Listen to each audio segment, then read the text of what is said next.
নমস্কার সকল বন্ধুদের। আজ নববর্ষ, পয়লা বৈশাখ। সকল বন্ধুদের জানাই নববর্ষের অনেক অনেক শুভেচ্ছা। বড়দের আমার প্রণাম এবং ছোটদের অনেক অনেক ভালোবাসা। নতুন বছর যেন সকলের খুব ভালো কাটে, সুস্থ কাটে, সেই কামনাই করব। আপনারা সকলেই খুব ভালো থাকবেন, সুস্থ থাকবেন নতুন বছরে, এবং অবশ্যই আমার সাথে থাকবেন, আমার পাশে থাকবেন, সেই আশাই করি। তো আজ আমি একটি চিকেনের রেসিপি আপনাদের সামনে নিয়ে এসেছি। যেহেতু আজ পয়লা বৈশাখ হচ্ছে বাঙালির ভুরিভোজের দিন। আমাদের প্রত্যেকটা বাঙালির ঘরে ঘরে কিন্তু আজ অনেক রকম রান্নাবান্না, অনেক আয়োজন হয়ে থাকে। তো আপনারা অনেক রকম রেসিপি খেয়ে থাকেন চিকেনের। তো আজ আমি এমন একটা রেসিপি বানাচ্ছি, সেটা আপনারা হয়তো অনেকেই খেয়েছেন বা অনেকেই খাননি। তো অবশ্যই আমি রিকোয়েস্ট করব আমার এই পুরো ভিডিওটা আপনাদের দেখার জন্য। একটুও কিন্তু স্কিপ করবেন না, কারণ এই ভিডিওতে আমি এমন কিছু মশলা দিয়েছি যেটা আপনারা হয়তো অনেকেই জানেন না। আর এই মশলাটা দিলে কিন্তু চিকেনের টেস্ট ভীষণই ভালো হয়। তাহলে পুরো ভিডিওটা দেখতে থাকুন। এই চিকেনটা বানানোর জন্য আমি এখানে 800 গ্রাম চিকেন নিয়েছি। চিকেনটা খুব ভালো করে ধুয়ে নিয়েছি। আর দেখতে পাচ্ছেন চিকেনের পিসগুলো কিন্তু বেশ বড় বড় করেই নিয়েছি। তো এখানে আমি 2 পিস পাতিলেবুর রস ভালো করে চিকেনটার মধ্যে দিয়ে দিচ্ছি। এবারে চিকেনটাকে মেখে আমি 10 মিনিট মতো রেখে দেব। চিকেনের রেসিপি কিন্তু আমার চ্যানেলে আরও অনেক আছে, অনেক রকমভাবে আমি চিকেন বানিয়েছি, আপনাদের সাথে শেয়ার করেছি। যারা আমার নতুন বন্ধু আছেন তারা অবশ্যই আমার আগের রেসিপিগুলো দেখে নেবেন। তো দেখুন, এখানে আমি 4টা পেঁয়াজ কুচি করে কেটে নিয়েছি। এখানে নিয়েছি রসুন, আদা কুচি, একটা মিডিয়াম সাইজের টমেটো কুচি, আর নিয়েছি শুকনো লঙ্কা আর কাঁচা লঙ্কা, আর এখানে নিয়েছি আলু। এবার আমি নেব এই যে মশলাগুলো দেখতে পাচ্ছেন, এটা আমি ফোড়নের জন্য নিয়েছি। একটা তেজপাতা, সাদা জিরে, এখানে 3-4টে এলাচ আমি ফাটিয়ে নিয়েছি। এখানে আছে গোলমরিচ, লবঙ্গ, এলাচ তো বলেইছি, দারচিনি, জায়ফল, জয়িত্রী, আর একটা শুকনো লঙ্কা। প্রথমে আমি কড়াই বসিয়ে দিয়েছি, একটা ভাজা মশলা করে নেব। তো সেই জন্য আমি প্রথমেই দিয়ে দিলাম একটা শুকনো লঙ্কা। আর শুকনো লঙ্কাটা আমি প্রথমেই দিয়েছি, তার কারণ হচ্ছে এই শুকনো লঙ্কাটা কিন্তু অন্য সব মশলার সাথে হয় না, মানে এটা একটু দেরি লাগে ভাজা হতে, তাই আগে দিয়ে দিয়েছি। তারপরে আমি একে একে দিয়েছি এলাচ, দারচিনি, জায়ফল, জয়িত্রী এবং 1 চামচ মতো সাদা জিরে। এর সাথে গোলমরিচ, লবঙ্গও আছে। তো দেখুন মশলাটা কিন্তু সুন্দর ভাজা হয়ে গেছে, তুলে নিয়েছি। এবারে কড়াইতে দিয়ে দিচ্ছি সর্ষের তেল। যে কোনো রান্নাতে কিন্তু আমি সর্ষের তেলটাই বেশি ব্যবহার করি, কারণ সর্ষের তেলের গন্ধটা আমার ভীষণই ভালো লাগে।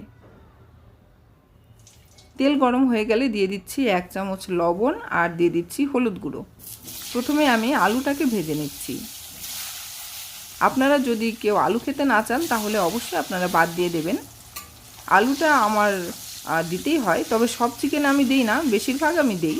তো কেন দিই সেটা আমি এর আগের ভিডিওতে আপনাদের সাথে শেয়ার করেছি। আপনারা জানেন যে আমার বাচ্চা আলু খেতে পছন্দ করে, তো সেই জন্যই আমি আলুটা দিয়েছি। তো আলু ভাজা হয়ে গেছে। এবার ওই তেলের মধ্যে আমি লেবু মাখিয়ে চিকেনটা যে মেখে নিয়েছিলাম, তো সেই চিকেনটা আমি দিয়ে দিচ্ছি। যেহেতু তেলে আমি আগেই নুন হলুদ দিয়েছি, তো এখন আর আমি দিচ্ছি না। চিকেনটাকে এভাবে আমি প্রায় 5-7 মিনিট মতো ভেজে নেব। এভাবে করে রান্নার আগে চিকেনটা ভেজে নিলে চিকেনের মধ্যে যে আষ্টে গন্ধটা থাকে, অনেকে হয়তো এই চিকেনটা খেতে চান না, গন্ধ গন্ধ অনেকেই বলেন। তো সেই কারণে কিন্তু এইভাবে করে ভেজে নেবেন, দেখবেন কোনো গন্ধ হবে না। ফোড়নে দিয়ে দিচ্ছি শুকনো লঙ্কা, তেজপাতা, আর দিয়ে দিচ্ছি গোটা গরম মশলা। তার মধ্যে আছে এলাচ, দারচিনি, লবঙ্গ, গোলমরিচ, জায়ফল, জয়িত্রী, আর দিয়েছি সাদা জিরে। মশলাটা ভাজা হয়ে গেলে আমি পেঁয়াজ কুচিটা দিয়ে দিচ্ছি। পেঁয়াজটা আমি কিছুক্ষণ নাড়াচাড়া করে ভেজে নিয়ে তার মধ্যে দিয়ে দিচ্ছি রসুন, আদা আর কাঁচা লঙ্কা বাটা। এভাবে ভালো করে কিছুক্ষণ আমি মশলাটা কষিয়ে নিয়েছি। এরপরে দিয়ে দিচ্ছি টমেটো কুচি। টমেটোটা দিয়েও আমি ভালো করে মশলার সাথে নেড়েচেড়ে মিশিয়ে নেব। এ পর্যায়ে আমি দিয়ে দিচ্ছি স্বাদ মতো লবণ, হলুদের গুঁড়ো, ধনে গুঁড়ো, আর দিয়ে দিচ্ছি সামান্য একটু কাশ্মীরি লঙ্কার গুঁড়ো। ঝাল মশলার সমস্তটা কিন্তু আপনাদের নিজেদের পরিমাণ মতো করে আপনারা দেবেন।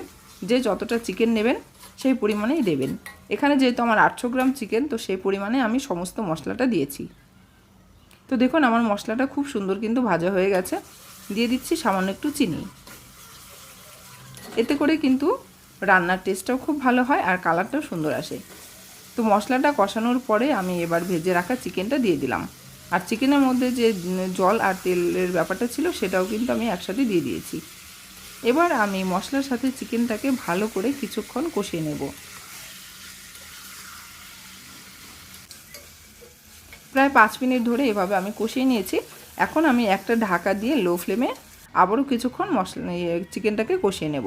তো দেখুন 5 মিনিট পর আমি ঢাকনাটা খুলে দিয়েছি। চিকেন থেকে কিন্তু অনেকটাই তেল বেরিয়েছে। এবার আমি কিছুক্ষণ এভাবে কষিয়ে নিচ্ছি। কতটা সুন্দর কালার হয়েছে দেখতে পাচ্ছেন। এবার আমি ভেজে রাখা আলুটাও দিয়ে দিচ্ছি। আলুর সাথেও চিকেনটা খুব সুন্দর করে আরও কিছুক্ষণ আমি কষিয়ে নেব।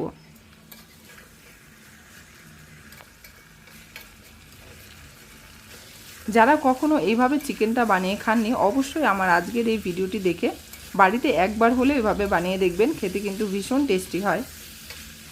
হয়তো অনেকেই খেয়েছেন বা এমনও আছেন যারা নতুন রাঁধুনি, এভাবে কখনো খাননি, আমি তাদের জন্যই বলছি। মশলাটা চিকেনের সাথে ভালো করে কষিয়ে নিয়ে দিয়ে দিচ্ছি গরম জল। চেষ্টা করবেন সবসময় রান্নাতে গরম জলটা ব্যবহার করার, তাহলে কিন্তু রান্নার টেস্টটা একদম পারফেক্ট হয়। তো দেখুন ঝোলটা ফুটতে শুরু করেছে। আমি ঢাকা দিয়ে ঝোলটাকে ফুটতে দিয়েছি 10 মিনিট মতো। তো 10 মিনিট পর আমি ঢাকা খুলছি। অবশ্যই আমি লো ফ্লেমে দিয়েছিলাম। এবার কিছুক্ষণ নাড়াচাড়া করে আমি হাই ফ্লেমে চিকেনটাকে ফুটতে দিয়েছি। তো আমার চিকেন রেসিপি কিন্তু একদম রেডি হয়ে গেছে। বেশ কিছুক্ষণ আরও এভাবে আমি ফুটিয়ে নেওয়ার পরে দিয়ে দিচ্ছি ভাজা মশলা, যে মশলাটা আমি শুকনো খোলায় ভেজে নিয়েছি সেটা। আর এই মশলাটা দিলে কিন্তু চিকেনের টেস্টটা ভীষণই ভালো হয়। তো আমার আজকের চিকেন রেসিপি আপনাদের কেমন লাগলো অবশ্যই জানাবেন। সেই জন্য কমেন্ট বক্স আছে, কমেন্ট বক্সে অবশ্যই কমেন্ট করে জানাবেন। যদি ভালো লেগে থাকে একটি লাইক অবশ্যই করবেন। আর যারা নতুন বন্ধু আছেন তাদেরকে রিকোয়েস্ট করব আমার চ্যানেলটি সাবস্ক্রাইব করে আমার পাশে থাকতে। তাহলে আজকের চিকেন রেসিপি আমার এখানেই শেষ। ফিরে আসছি আরও একটি নতুন ভিডিও নিয়ে। ততদিন সকলে ভালো থাকবেন।